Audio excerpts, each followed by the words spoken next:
Katanya iblis akan selalu menggoda kita untuk tidak sholat. Tapi tahu nggak sih guys, iblis ini malah membantu orang ini untuk bisa sholat berjamaah setiap hari. Simak terus kisahnya sampai selesai karena kalian mungkin akan tercengang dengan kisah ini.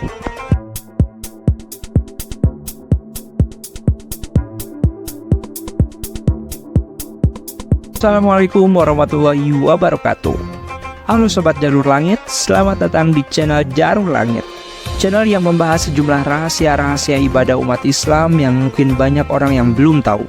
Sebelum kita bahas fakta-faktanya, please like, comment, subscribe dulu ya, biar kita makin semangat ngasih info dan rahasia-rahasianya. Dan jangan lupa ditekan juga tombol subscribe-nya, biar kalian gak ketinggalan rahasia lain yang bakal kita share. Sahabat Nabi adalah orang-orang terdekat dan memiliki keimanan kuat dan luar biasa terhadap ajaran Rasulullah SAW. Dengan keimanan yang kuat tersebut, terdapat banyak cobaan, sebagaimana kisah sahabat Nabi berikut hingga ditolong oleh iblis. Sahabat Nabi yang dimaksud bernama Abdullah bin Umi Maktum.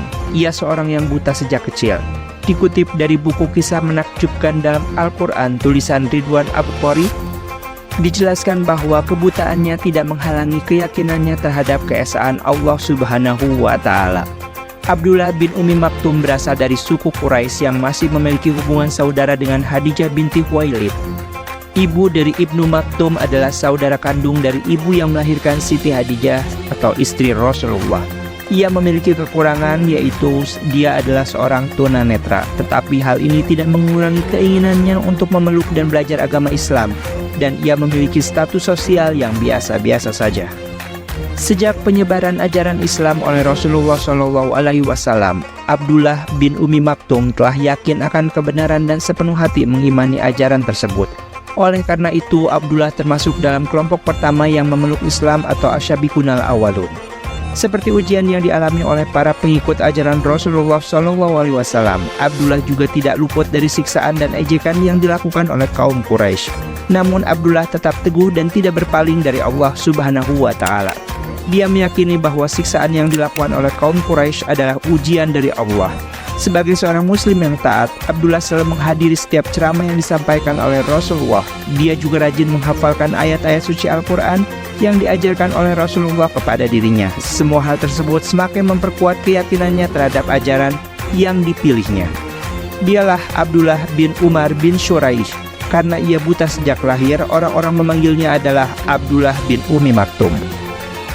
Di balik kebutaannya, Abdullah tetap rajin memanfaatkan waktunya untuk menimba ilmu tentang Islam.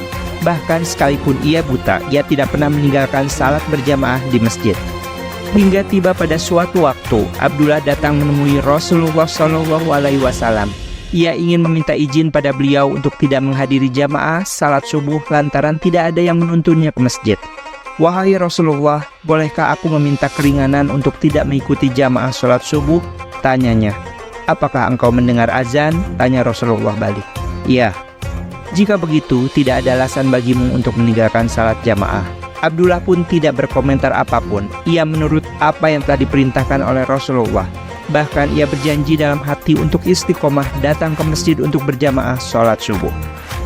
Abdullah bin Umi Maktum juga merupakan muazin dari Rasulullah SAW. Sebagian orang hanya mengetahui bahwa Rasulullah SAW hanya memiliki satu orang muazin, yaitu Bilal bin Rabah radhiyallahu anhu. Padahal tidak hanya Bilal yang menjadi muazin Rasulullah, ada nama lain yaitu Abdullah bin Umi Maktum radhiyallahu anhu. Kedua muazin Rasulullah ini yaitu Bilal bin Rabah dan Abdullah bin Umi Maktum memiliki waktu khusus untuk mengumandangkan azan. Bilal bin Rabah diperintahkan azan pada waktu salat tahajud, sedangkan Abdullah bin Umi Maktum azan pada saat datangnya waktu salat subuh. Dikisahkan pada suatu ketika Abdullah bin Umi Maktum akan melaksanakan salat subuh, lalu dia berjalan dan Abdullah pun tersandung batu. Ia jatuh tersungkur dan kepalanya kena batu. Darah pun mengalir dari kepalanya. Abdullah segera mengusapnya dan berjalan kembali. Rasa perih karena luka tersebut bukanlah penghalang baginya untuk tidak ikut salat berjamaah. Lalu setelah itu datanglah seorang pemuda menghampirinya dan menyapanya. "Hai paman, engkau hendak kemana?" Tiba-tiba seorang pemuda menyapanya. "Aku hendak ke masjid," jawab Abdullah singkat. "Maukah engkau aku antar paman? Aku akan menungguimu dan mengantarmu pulang nanti." sahut sang pemuda itu kembali. "Terima kasih, engkau baik sekali," jawab Abdullah senang. Ia pun bersyukur kepada Allah karena telah mengirimkan penolong baginya. Ternyata bukan hari itu saja orang itu menolong Abdullah, tetapi setiap hari ia selalu datang untuk menuntun Abdullah menuju ke masjid dan menunggui Abdullah dengan sabar hingga selesai sholat, lalu menuntunnya kembali pulang. Orang tersebut setiap hari dengan sabar menunggui Abdullah untuk melaksanakan salat subuh hingga selesai, lalu kembali menuntunnya pulang, dan hal tersebut dilakukan setiap hari. Abdullah sangat gembira karena ada seorang laki-laki budiman yang bermurah hati menolongnya tanpa imbalan. Namun anehnya, laki-laki itu tidak pernah memberitahukan siapa namanya. Setiap kali Abdullah bertanya, ia selalu mengelak dan tidak ingin menyebutkan nama asli dari orang tersebut. Hingga pada suatu hari Abdullah benar-benar ingin tahu siapakah laki-laki baik hati tersebut yang telah menolongnya. "Siapakah namamu, wahai fulan?" tanya Abdullah kembali. "Paman tidak perlu tahu siapa namaku," jawabnya kembali. Sang pemuda tersebut mengelak. "Jika begitu jangan menolongku lagi. Aku tidak mau ditolong oleh orang yang tidak aku ketahui namanya," kata Abdullah. Mendengar jawaban Abdullah, orang itu pun tampak bingung dan dia pun terdiam sesaat. "Baiklah, akan kukatakan siapa aku sebenarnya," jawab dari laki-laki tersebut. "Aku adalah iblis," jawabnya singkat.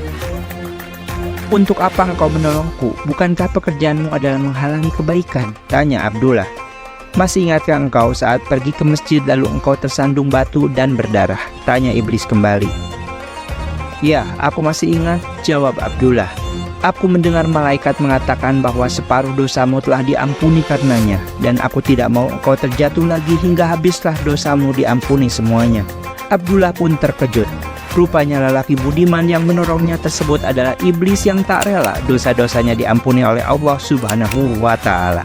Itulah iblis yang tidak pernah senang hamba Allah mendapatkan ampunannya. Abdullah bin Umi Maktum masuk ke dalam pasukan perang Qadisiyah dengan mengenakan baju besinya, tampil gagah dan bertugas memegang panji bendera Islam. Tidak membuatnya gentar suara di medan perang yang menderu dengan dentingan tebasan pedang ataupun desiran anak panah yang melesat. Baginya, Amirul Mukminin telah membuka kesempatan bagi semua orang dalam jihad ini. Ia pun tak mau melewatkan peluang berjihad di jalan Allah, walaupun bahaya sebagai seorang tunanetra lebih berlipat ganda. Perang yang hebat pun berkecamuk hingga sampailah pada hari ketiga, baru kaum muslimin berhasil mengalahkan pasukan negara adidaya Persia. Kemenangan tersebut menjadi kemenangan terbesar dalam sejarah peperangan Islam sampai saat itu. Namun kemenangan tersebut juga harus dibayar dengan gugurnya para syuhada, para pahlawan Islam, diantaranya adalah sahabat dan muadzin Rasulullah SAW Abdullah bin Umi Maktum radhiyallahu anhu. Jasadnya ditemukan terkapar di medan perang sambil memeluk bendera yang diamanatkan kepadanya untuk dijaga. Akhirnya sang muadzin pun pulang ke rahmatullah dan gugur sebagai pahlawan memerangi bangsa Pajusi Persia. Itu dia guys, kisah tentang iblis yang membantu sahabat Rasul untuk pergi salat berjamaah agar tidak mendapat ampunan Allah Subhanahu wa Ta'ala. Dan kisah akhir hayat dari muadzin Rasulullah Abdullah bin Umi Maktum yang akhirnya gugur di medan perang. Semoga kisah ini menjadi pelajaran bagi kita semua bahwa iblis akan terus menggoda manusia untuk jauh dari Allah, dan semoga kita selalu terjaga dari godaan iblis yang terkutuk. Amin amin ya Allah ya Rabbal Alamin. Jika kalian merasa info ini bermanfaat, please like, comment, share, and subscribe channel ini biar kita semakin semangat untuk share info-info lain yang lebih bermanfaat. Dan jangan lupa ditekan juga tombol loncengnya biar kalian gak ketinggalan info lain yang lebih bermanfaat lagi. Oke, sekian dulu. Wassalamualaikum warahmatullahi wabarakatuh. Dadah.